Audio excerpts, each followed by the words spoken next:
working. It's working. Bidenomics. Bidenomics. And Bidenomics is working. All of this is part of our blueprint together for what America can be. This is Bidenomics. Bidenomics. That is called Bidenomics, and we are very proud of Bidenomics.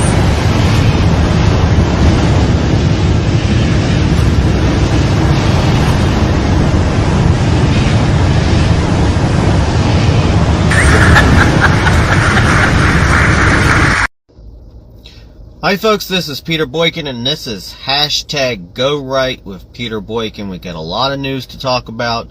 We're staying on the topic of Kamala Harris today because she's apparently the person we got to beat in 2024. We'll be right back. I think it's time for us to go right.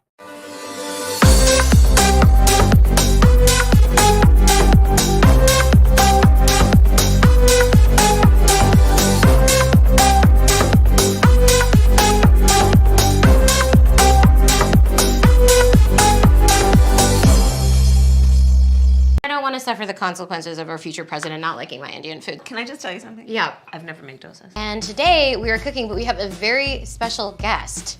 Very special. Senator Kamala Harris. Hi guys. Wait, so here's what I want to know. Okay, so what we're gonna cook today is an Indian recipe. Yes. Because you are Indian. Yes, yes. Okay, and I don't know that everybody knows that, but I find that wherever I go and I see Indian people at the supermarket, on the street, everyone's like, you know Kamala Harris is Indian, right? It's like the thing we're so excited about to have you running for president. Yeah. So we're both Indian, yes, but actually we're both South Indian. Yes. You look like the entire one half of my family. Okay, thank you. You do. I've been telling people we're related already, so this is perfect. It's basically true.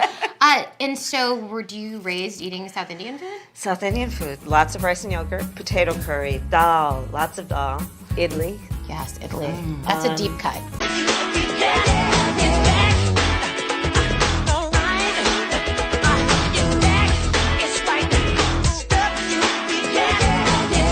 I've known her a long time indirectly, not directly very much, and she was always of Indian heritage, and she was only promoting Indian heritage. I didn't know she was black until a number of years ago when she happened to turn black, and now she wants to be known as black.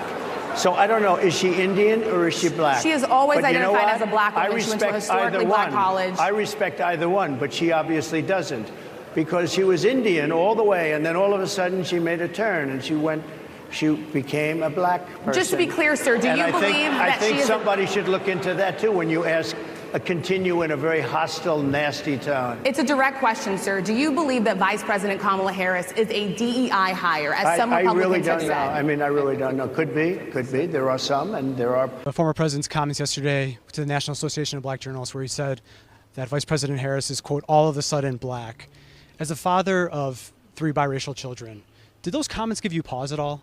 They don't give me pause at all. Look, all he said is that Kamala Harris is a chameleon. She goes to Georgia 2 days ago. She was raised in Canada. She puts on a fake Southern accent. She is everything to everybody, and she pretends to be somebody different depending on which audience she's in front of. I think it's totally reasonable for the president to call that out, and that's all he did. I mean, look, she's running as a tough-on-crime prosecutor, even though she implemented open border policies. She's saying that she wants to support the police, yet she wanted to defund the police just 3 years ago. It's totally reasonable to call out the fact that she pretends to be somebody different depending on the audience she's talking to. The Democratic Party has rallied behind Kamala Harris as the presidential nominee. In a surprising turn of events, Vice President Kamala Harris has quickly gained overwhelming support among Democrats, with a recent poll revealing that 8 in 10 Democrats are satisfied with her candidacy for president. Now remember, this is the same Kamala Harris that had hardly any faith when she was running for president to begin with. Now this data comes from a survey conducted by the Associated Press NORC Center for Public Affairs research following President Joe Biden's withdrawal from the race. Again, I don't like polls. I think that they change too much to be considered in reality fact, but this is what we can go for today at this little snapshot. The enthusiasm for Harris is particularly notable given the party's earlier lukewarm response to Biden. A separate poll conducted before Biden's withdrawal showed that only 4 in 10 Democrats felt somewhat or very satisfied with him as the likely nominee. The stark contrast highlights the rapid shift in sentiment within the Democratic Party, indicating a strong coalescence around Harris. Because at this point it was like anybody but Biden, please give us a viable candidate, somebody that we can get behind, and that's what they're doing. Now, this is all much of a surprise with the widespread satisfaction, considering that Democrats who complain about the, quote, Democrat process being stolen all the time were, quote, actually deprived of their right to vote for their own candidate. Because she didn't get voted in, really. They didn't do a primary that had her name on the ballot. This is just a torch passed down. Now, this is a large concern over the party's internal democratic processes. Although we can remember and draw a parallel to this party's broad acceptance of COVID-19 boosters, which basically has shown that when it comes down to it, there's quite literally a lack of protest or critical engagement or critical thinking within the Democratic Party. It's just tag along. Of course, to be honest, this viewpoint reflects a broader criticism and skepticism, which is clearly opinion-based by me and many others. Now, critics of Harris argue that her nomination represents a continuation of the same issues seen in the past nearly 4 years under the current administration with Joe Biden. As the vice president, Harris has been a central figure in the administration and is criticized for its handling of the economy, crime, and border security. Remember, she's supposed to be the border czar. Detractors claim that, quote, Bidenomics and failed policies have harmed the nation, undermining what they view as the progress made under former President Donald Trump. They assert that Trump would have kept the country on a better path, whereas Biden and Harris have destroyed it all. Now, these critics are skeptical of any real change with Harris at the helm, emphasizing that she has been a staunch supporter of President Biden, even declaring him fit for the job until his recent exit from the race. Remember, we did it, Joe.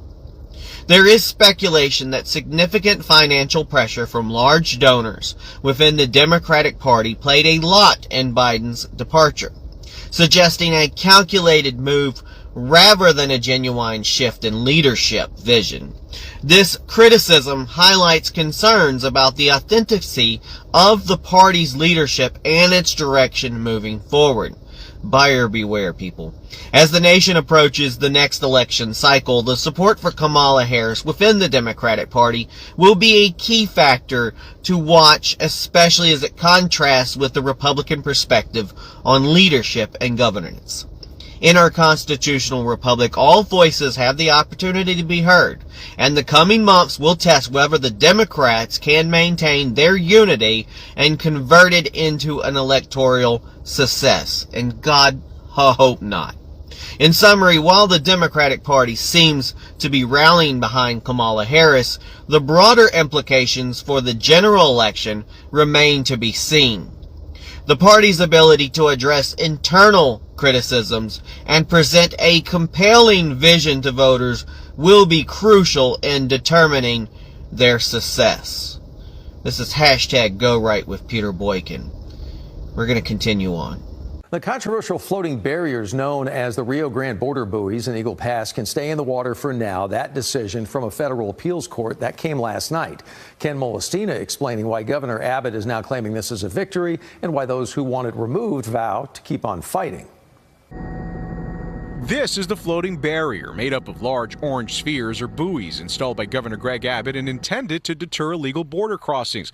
It's about the length of 3 football fields, and it's been sitting in the Rio Grande and Eagle Pass for more than a year.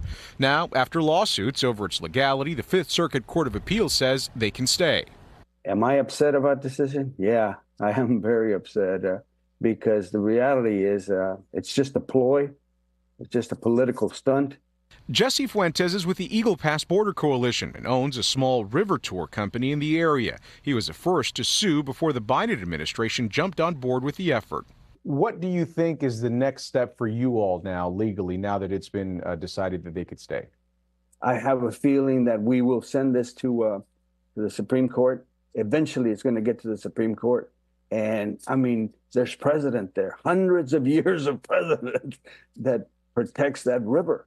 While Fuentes vows to keep pushing for yet another appeal, Governor Greg Abbott responded in a statement calling this a victory over the Biden administration and a win for his efforts to secure the border. He said, quote, "We fought to keep these barriers in the water, and with the Fifth Circuit's decision, that is exactly where they will remain. This fight is far from over." Fuentes says as long as the buoys stay there, the natural ecosystem will suffer. They've obstructed the flow of water. They've collected sediment and debris. They're forming an island. They're coming apart at the seams. Ken Molestina, CBS News, Texas. And we should note that the trial to ultimately decide the future of the border buoys, barring appeals, of course, regarding the Rio Grande, is scheduled to begin Tuesday of next week in Austin, and we'll be covering it for you.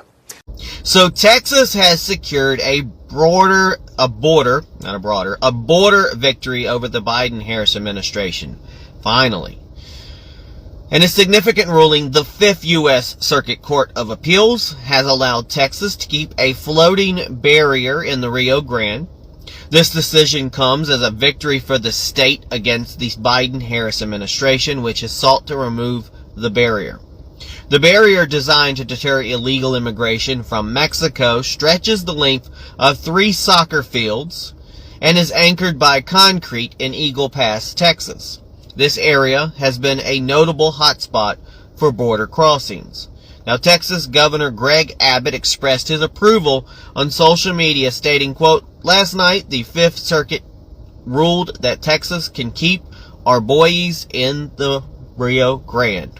The Biden-Harris administration sued to remove them and obstruct our orders and efforts to secure our border. Instead, Texas won. Texas won. We will never back down in our fight to secure our border."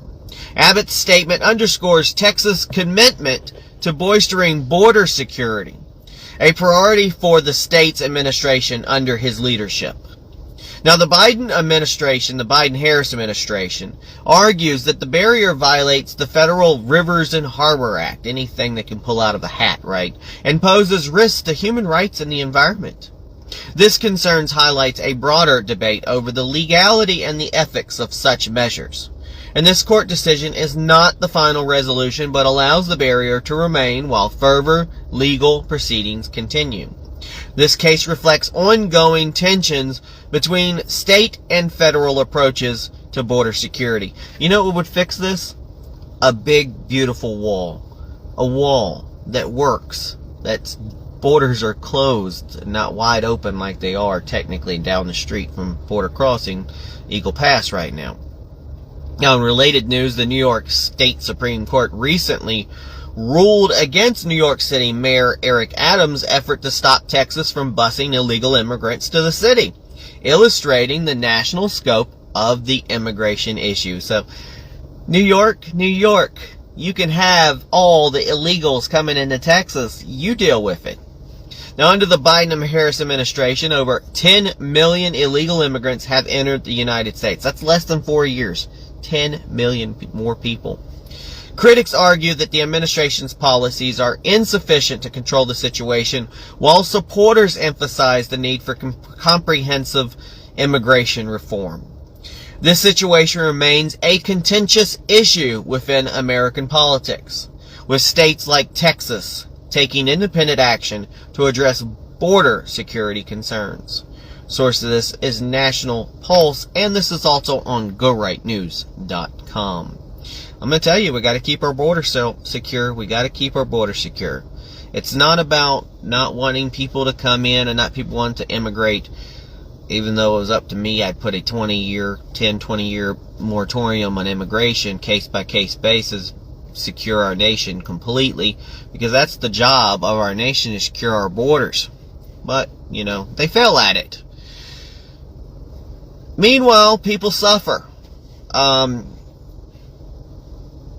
People can't get the medical needs that they desire because of all these extra unwanted people. And correct me if I'm wrong, to reiterate, you support the Medicare for All bill, I think initially co-sponsored by Senator Bernie Sanders. You're also a co-sponsor on it. I believe it will totally eliminate private insurance. So for people out there who like their insurance, they don't get to keep it? Well, listen, the idea is that let's eliminate all of that. Let's move on. And moving on to Kamala Harris again. Kamala Harris's health care stance raises concerns among private insurance holders because Kamala Harris wants to eliminate private health care insurance. Now, as the United States approaches another crucial election period, it's essential to scrutinize the policy positions of candidates vying for leadership roles in our constitutional republic, such as Kamala Harris, a prominent figure in the Democratic Party who has sparked significant debate over her stance on health care, a critical issue for many American voters. During the 2020 presidential campaign, Harris made waves by expressing support for a Medicare for All bill introduced by Senator, give me a moment, I'm Bernie Sanders. This proposal has drawn criticism from those who favor maintaining private health insurance options. In a CNN town hall with Jake Tapper, Harris confirmed her alignment with Sanders' vision when Tapper questioned her about the potential elimination of private insurance under this plan. Harris responded, quote, well, listen, the idea that everyone gets access to Medicare, let's eliminate all that. Let's move on. So everybody doesn't get access to medical care under Harris? Let's just move on. Oh, you gotta be kidding me. This response has been interpreted as the dismissal of approximately 200 million Americans who currently rely on private health care insurance. According to a recent survey, 68% of voters oppose the idea of ending private health care, highlighting a significant divide between Harris's proposals and public opinion. As Harris gears up for another potential run on her health care policy, it remains elusive. To date, she has not provided specific details on her plans or engaged in public forums to discuss her proposals because she's running on airhead. That's what she's running on. Auto control.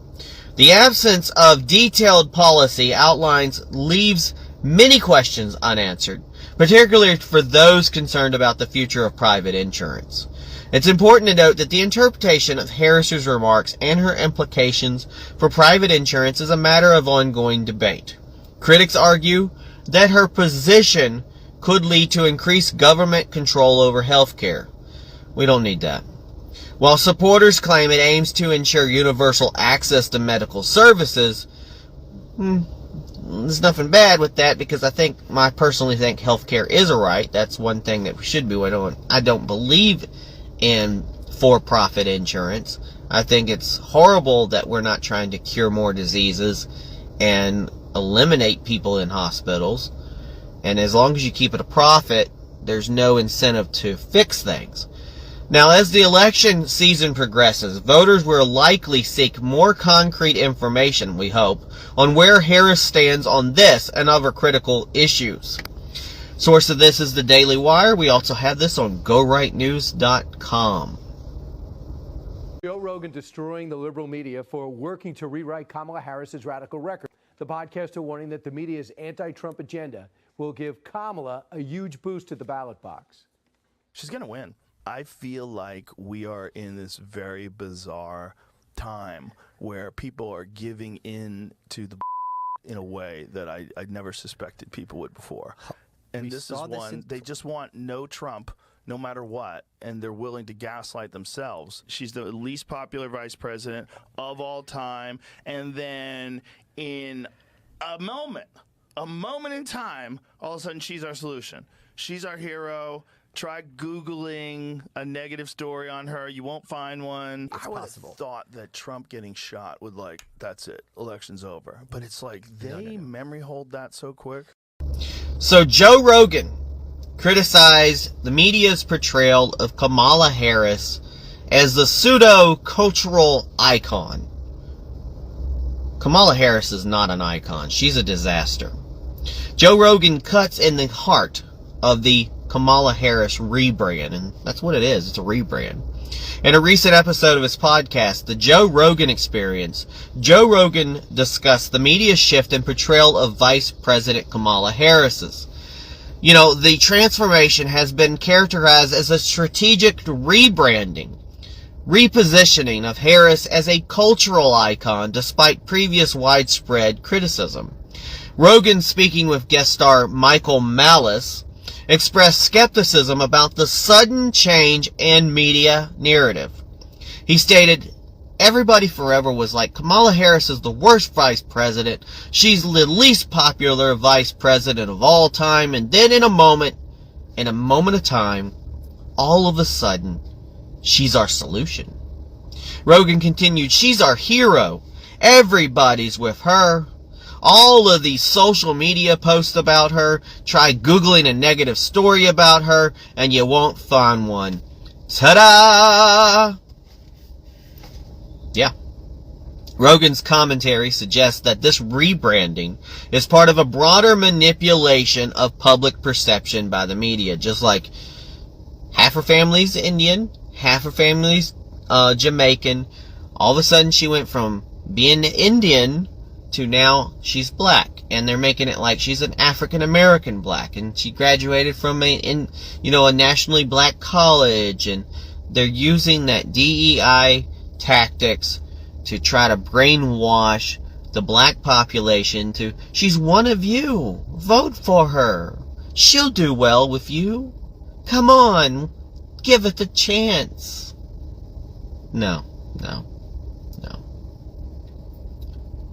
It's manipulation by the media, which he implies undermines genuine democratic processes. Quote, "It's not a real democracy. It's controlled parties." He concluded, pointing to what he sees as a lack of authentic public discourse. Now, the remarks from Rogan underscore a viewpoint common among many moderate and conservative Republicans who are critical of perceived media bias and the manipulation of political narratives. This perspective aligns with the constitutional republic's principles, emphasizing the importance of a free and unbiased press as a cornerstone of a functioning democracy. And it's important to note that Rogan's comments reflect his personal opinions and should be considered as such. His assertions about the media's portrayal of Harris and the state of democracy highlight ongoing debates about media influence and political transparency in the United States. And that's brought to you by the Daily Wire, and that is also on GoRightNews.com. The U.S. is experiencing record inflation, the worst in 30 years, way beyond expectations. OPEC didn't increase oil production.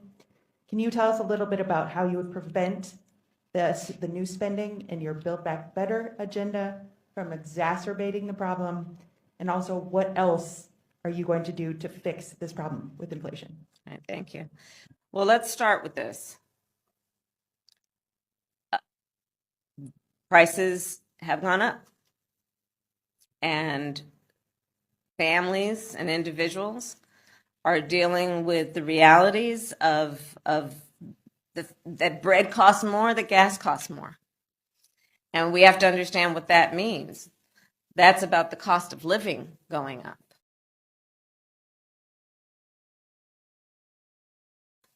That's about having to stress and stretch limited resources.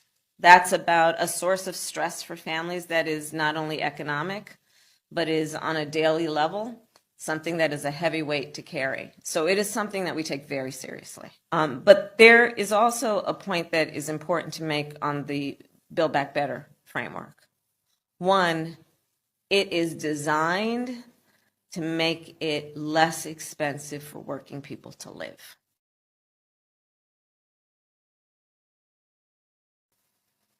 It was specifically designed to bring down the costs of childcare and increase accessibility and availability. Designed to bring down the cost of elder care. And make it available to all those working families that need that support and need that help. And Build Back Better is not going to cost anything. We're paying for it. Now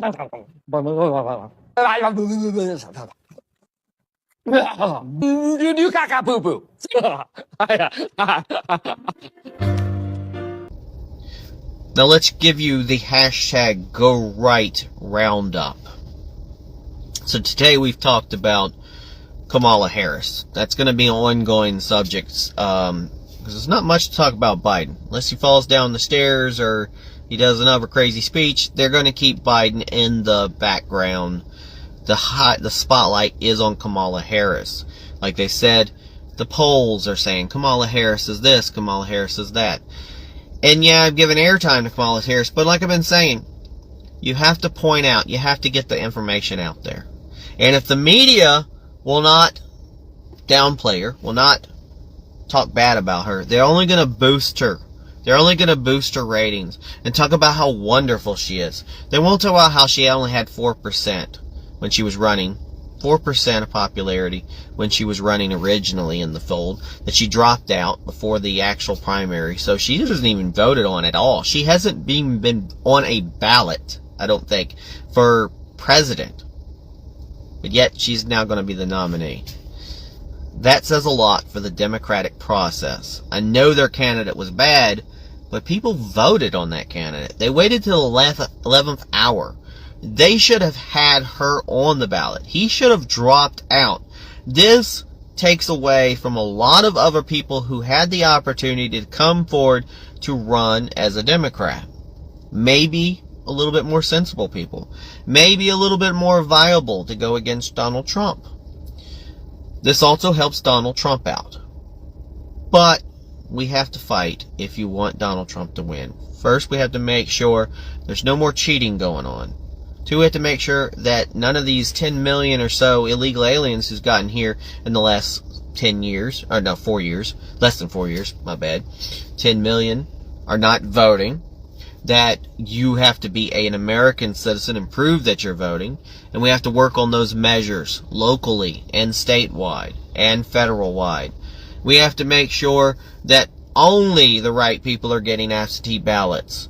We have to work the polls.